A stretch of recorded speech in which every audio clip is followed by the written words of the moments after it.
So it says, here are some additional red flags to watch out for.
Sorry, I got into texting. I was texting my guy. It says, here are some additional red flags to watch out for in additional housing situations. What you described as isolation, trying to separate you from friends, family, or other resources of support. Other red flag is control, excessive rules, restrictions on activities. Yeah, she was like that, kind of like, but she was like, you need to be in this time of day, you need to do this. She was asking me like, why ain't you going outside? You should go outside, this and that, like, and I wasn't even doing anything. I was just reading in my room, and I paid my rent.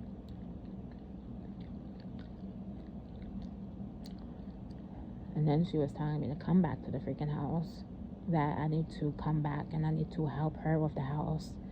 And that wasn't even my freaking house to begin with. You brought me in that house telling me that I have a responsibility to help y'all clean the house and I'm gonna pay for a maid. No, that's not how it's supposed to be. And that's why the caregiver was like, you need to get out of there. I should have listened back then, but I didn't listen.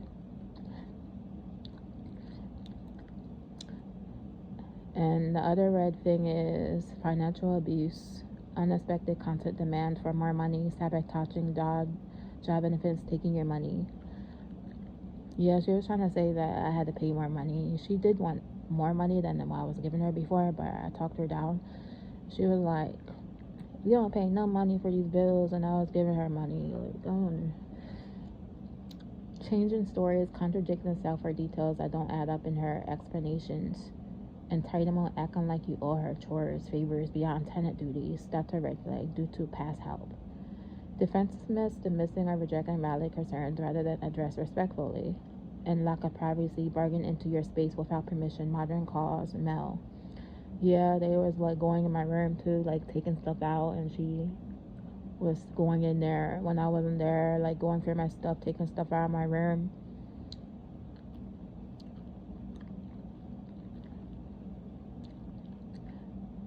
This is called love bombing.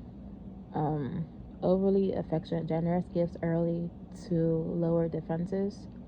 So like that was in the beginning and I wasn't recognizing it.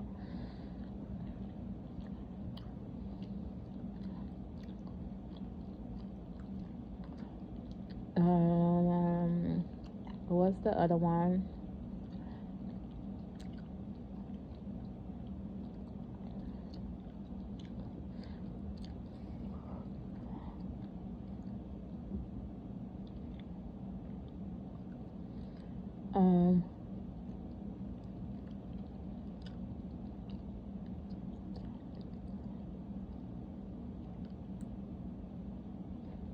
Emotional abuse is the red flag, putting you down, making you feel ungrateful, guilty, gaslighting about her attentions.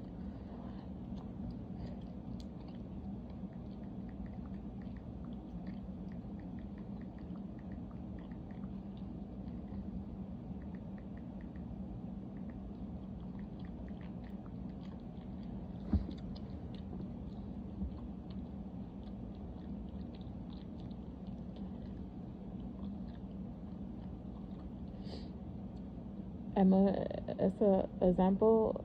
Here are some potential examples of emotional abuse that you occur in a situation like you described it. Constantly telling you that you're ungrateful for her help, and you owe her more than just rent, making you feel guilty. Saying hurtful things like you're incomplete, lazy, won't amount to anything without her support, putting you down. Making exaggerations about small issues to blow them out of proportion and start an argument, and gaslighting and blaming you when things go wrong as it always your fault, never taking responsibility for herself. Ignoring your boundaries, but then claiming you're being disrespectful when you try to assert yourself. That's exactly what she was doing too. When I was telling her, like, can you please stop going in my room when I'm not there because I have my stuff in there? And she was like getting all loud with me. And then I told her, like, can you stop calling me a certain name? Like, she was calling me a freaking heifer, a cow. And my friend said, you shouldn't be letting her call you that. It's mad disrespectful. And then I told her, like, can you please stop calling me that? And she said, she got loud, telling me I'm ungrateful, all this type of stuff. I ain't doing nothing for you just because you can't call me a certain name. Getting angry or giving you the cold shoulder as a punishment anytime you don't do what she says immediately, and threaten to kick you out if you disagree. Try to set limits or express normal emotions like sadness. The core of emotional abuse is chipping away at someone's self-esteem and anonymity through manipulation, intimidation, guilt tripping, gaslighting, and preventing open communication of needs concern. Her well-being is not your responsibility, and you deserve to feel safe and respected as a tenant.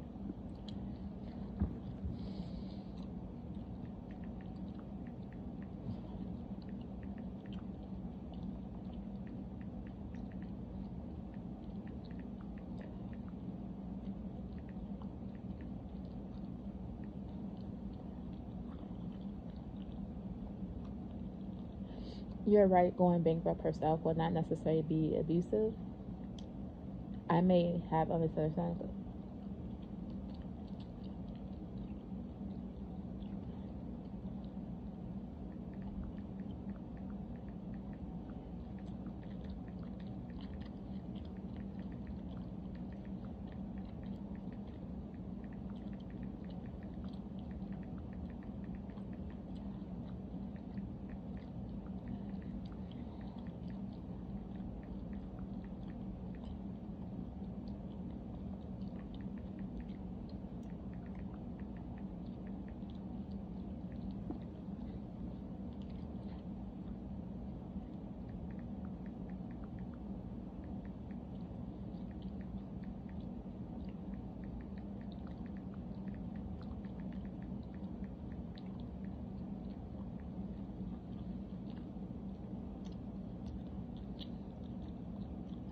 You're absolutely right. I clearly missed another key details here. This woman generously opened her home to you in time of crisis and homelessness, which was extremely kind of her. She spent her own money freely to help provide for your needs, which was caring, if not required, and you bearing no responsibility for her own separate financial challenges later on. Her good intentions in helping you get back on your feet when you had nowhere else to turn should not be dismissed.